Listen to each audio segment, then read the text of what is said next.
आज आप अम्बेडकर नगर आए हैं क्या? माननीय बहन जी के निर्देश पर जो बहुजन समाज पार्टी के राष्ट्रीय अध्यक्ष हैं, पूरे प्रदेश में बूथ सेक्टर गठन का काम चल रहा है। उसी कड़ी में आज जलालपुर में भी एक सेक्टर बूथ गठन था और जहां पर आज काफी लोगों ने भारतीय जनता पार्टी और समाजवादी पार्टी को छोड़ करके बहुजन समाज पार्टी ज्वाइनिंग की है, जिसमें समीर चौधरी और द्रुपद नाथ भास्कर, इनकी अगुवाई में सैकड़ों लोगों ने बहुजन समाज पार्टी सदस्यता ग्रहण की है और उसी बूथ सेक्टर कमेटी गठन के सिलसिले में यहाँ आया। दत्ता श्री घोष बोले ने कहा है कि संविधान की प्रस्तावना में धर्मनिरपेक्ष और समाजवाद का शब्द की पुनर्समीक्षा होनी चाहिए, क्या कहना चाहिए? देखिए, ये हमेशा समीक्षा कराते रहेगी।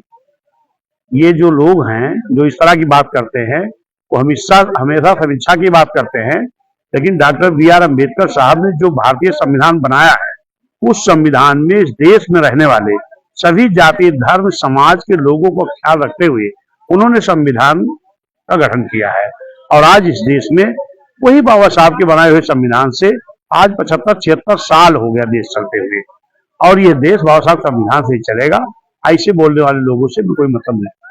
इटावा में एक यादव समाज कथावाचक था, उसको मुंडन कर दिया गया है, इसकी आप क्या कहते हैं? नहीं, ये गलत है।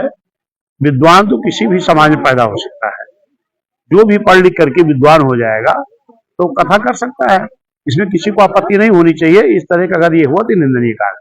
अम्बेडकर नगर जनपद में अपनी सरकार में महिला जिला अध्यक्ष खुद न्याय की आस के लिए धरने पर बैठना पड़ रहा है। नहीं तो भारतीय जनता पार्टी की इस गवर्नमेंट में, चाहे वो भारतीय जनता पार्टी के लोग हों चाहे अन्य लोग हैं, ये जब जंगल राज कायम होता है ना, तो उसका तो खामियाजा सबको भुगतना पड़ता है। जब उत्तर प्रदेश पूरी तरह जंगल राज कायम है तो वो चाहे वो भाजपा की महिला आयोग के अध्यक्ष हो या और कोई होगा, उसको तो उसका खामियाजा भुगतना पड़ेगा। और आज पूरे उत्तर प्रदेश में आम जनता ये चाह रही है कि पुनः बहन जी की सरकार लाई जाए। जिस तरह बहन जी की सरकार में कानून का राज चल रहा था, सब समाज का विकास हो रहा था, नौजवानों को रोजगार मिला, तो सब छिन गया है।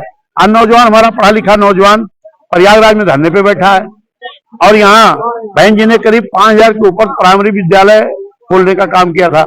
यहाँ तो 5000 से ज्यादा विद्यालय बंद करने की साजिश कर रहे हैं और विद्यालयों के एक दूसरे में मर्ज करने की बात कर रहे हैं।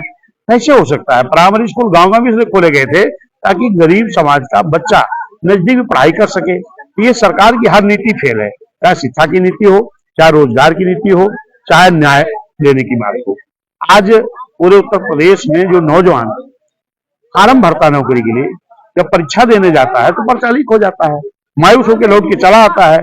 तो ऐसी सरकार से आम जनता को अब उम्मीदें खत्म हो गई हैं, चाहे वो एससी हो, एसटी हो, ओबीसी हो, पिछड़ा हो, मुस्लिम हो, चाहे न्याय पसंद ब्राह्मण क्षत्रिय वैश्य समाज के लोग, ये सारे लोगों ने एक बन बनाया है कि जो 7 से 12 तक सरकार थी मान्य बहन जी की, क्योंकि उसके बाद भी जो सरकार आई है उसमें भी खूब गुंडाई थी और आज जो चल रही इसमें भी गुंडाई है। तो बहुजन समाज पार्टी इस सरकार में गुंडाई समाप्त थी।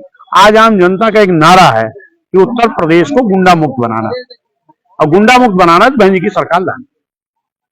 धन्यवाद।